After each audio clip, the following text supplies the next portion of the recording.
నెల్లూరులో YSRCP social media కార్యకర్త బాలకృష్ణారెడ్డి ఇల్లును అక్రమ కట్టడం అని కూల్చుకొట్టిన ప్రాంతాన్ని నగర వైఎస్ఆర్సీపీ ఇన్ఛార్జ్ ఎమ్మెల్సీ చంద్రశేఖర్ రెడ్డి కార్యకర్తలతో నాయకులతో కలిసి పరిశీలించి భవన యజమాని ఓదార్చారు. ఈ సందర్భంగా చంద్రశేఖర్ రెడ్డి మాట్లాడుతూ నెల్లూరులో మంత్రి నారాయణ చేస్తున్న అరాచకం దుర్మార్గం చాలా ఎక్కువగా ఉందని ఆరోపించారు.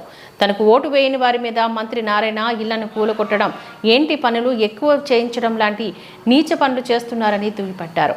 రాబో కాలంలో వైఎస్ఆర్సీపీ ప్రభుత్వం వస్తుంది, అప్పుడు మంత్రి నారాయణకు బొమ్మ చూపిస్తామని అన్నారు.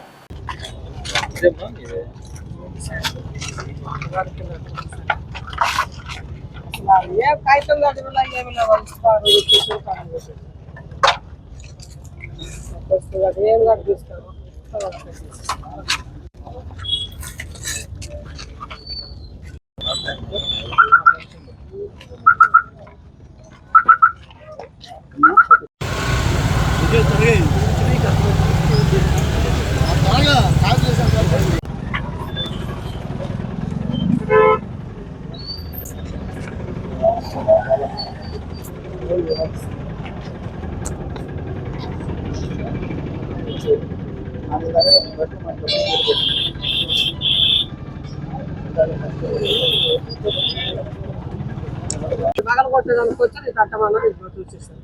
మొత్తం ఏమి అంతా తంతలేదు. ఇంత మరింత దారుణం ఎప్పుడూ జరగలేదు సార్. ఇంత వయసు వచ్చింది రోడ్ల మీద మీరు ఒక నాగళ్ళ కోసం తవిద్యులను చూసి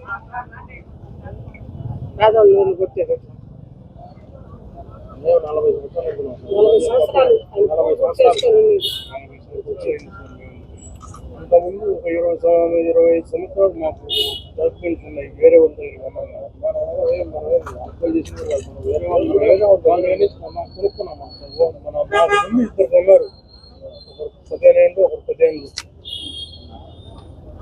నేను లేదు, నా అప్పుడు రిజిస్టర్డ్ 40 ఏళ్ళు అయింది. 1999 నుంచి మన మున్సిపాలిటీకి హౌస్ ట్యాక్స్ పే చేస్తున్నాం. అప్ టు డేట్ 2025 మార్చి దాకా నెక్స్ట్ మంత్ లో కూడా అప్ టు డేట్ కట్టేస్తున్నాం. అక్కడ కొట్టుగడ కట్టించుకున్నారు సార్. కొట్టు కట్టేటప్పుడు కరెంట్ వేయించుకోవాలంటే కానీ దానికి కొను కట్టమని సచివాలయం గారు కొను కట్టించారు. కనీసం ముందుకన్నా ఒక రోజు ముందన్నా చెప్పలేదు. రావడం పగలు కొట్టడం.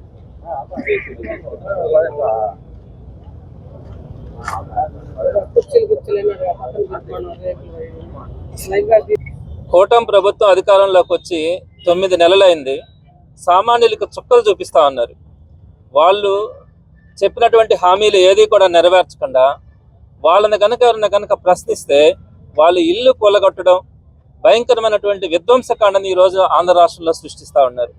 అందరూ అనుకుంటారు నెల్లూరులో నారాయణ గారు ఉన్నారు, చదువుకున్నారు, పెద్ద మనిషి, 10 మందికి పాఠాలు చెప్పినటువంటి వ్యక్తి, ఆయన ఒక సౌమ్యుడు అని చెప్పి అనుకుంటారు.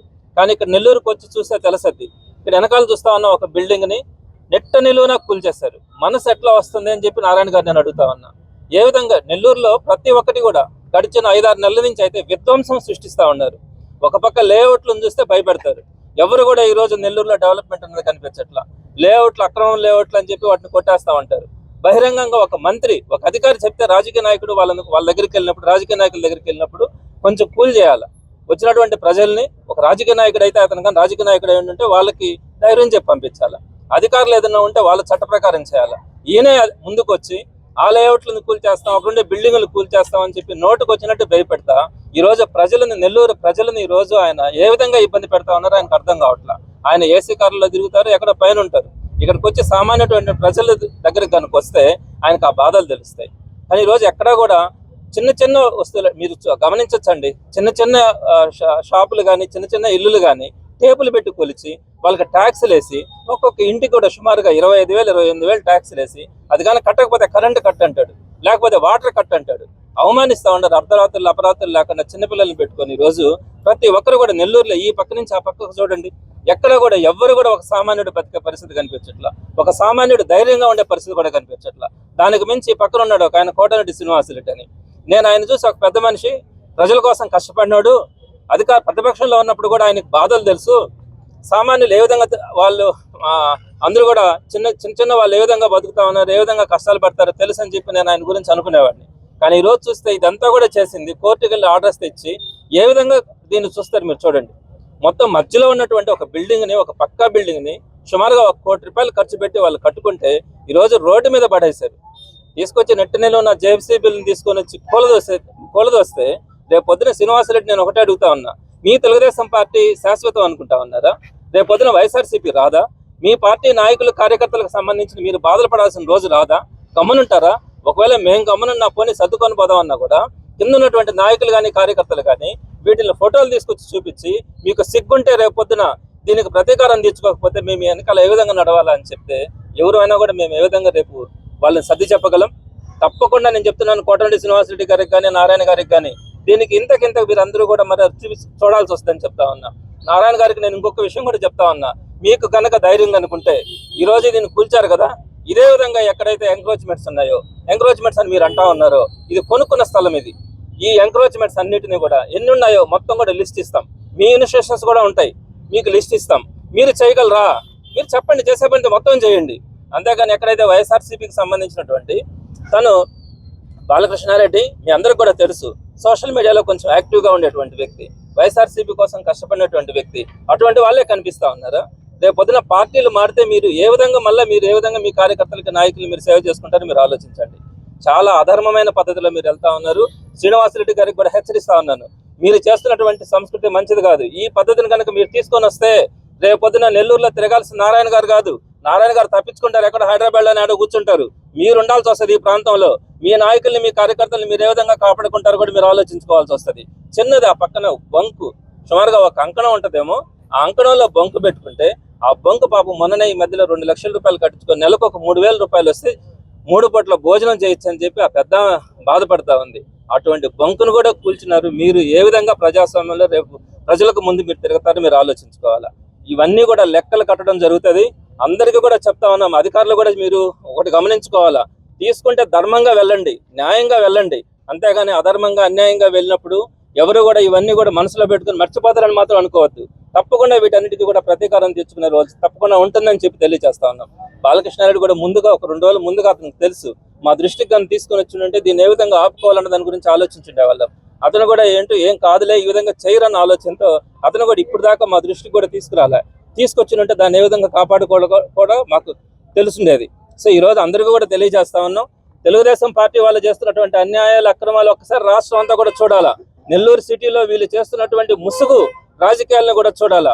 ఇవన్నీ కూడా ధర్మం కాదు. రాబోయే రోజుల్లో మీరు వీటన్నిటికీ కూడా మూల్యం చెల్లించుకోవాల్సి వస్తుందని నేను మరి కూడా వాళ్ళందరికీ కూడా హెచ్చరిస్తా ఉన్నాను. ఇది ధర్మం కాదు, పద్ధతి కాదు. కడుపు కొట్టద్దు, ప్రజల కడుపు కొట్టద్దు. మీ ఇష్టం వచ్చినట్టు మీరు అన్నిటినీ కూడా కొట్టేస్తే చూస్తా ఊరుకునేది లేదని కూడా మీకు తెలియజేస్తా ఉన్నాను.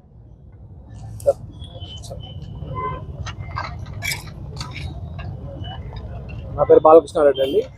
నేను గత 10 సంవత్సరాల నుంచి వైఎస్ఆర్ కాంగ్రెస్ పార్టీలో యాక్టివ్గా పనిచేసేవాడిని.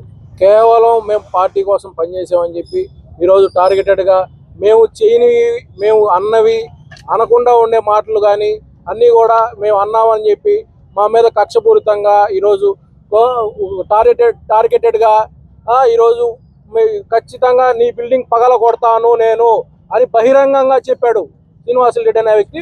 బహిరంగంగా ఈ ఒకరితో కాదు చాలా మందితో చెప్పినారు. ఈరోజు పగల కొట్టడం స్టార్ట్ చేసినప్పటి నుంచి ప్రతి నిమిషం వీడియో కాల్ లాంచ్ చేయించుకొని అన్ని ఇక్కడి నుంచి మొత్తం వీడియో చూస్తా పైశాచిక ఆనందం.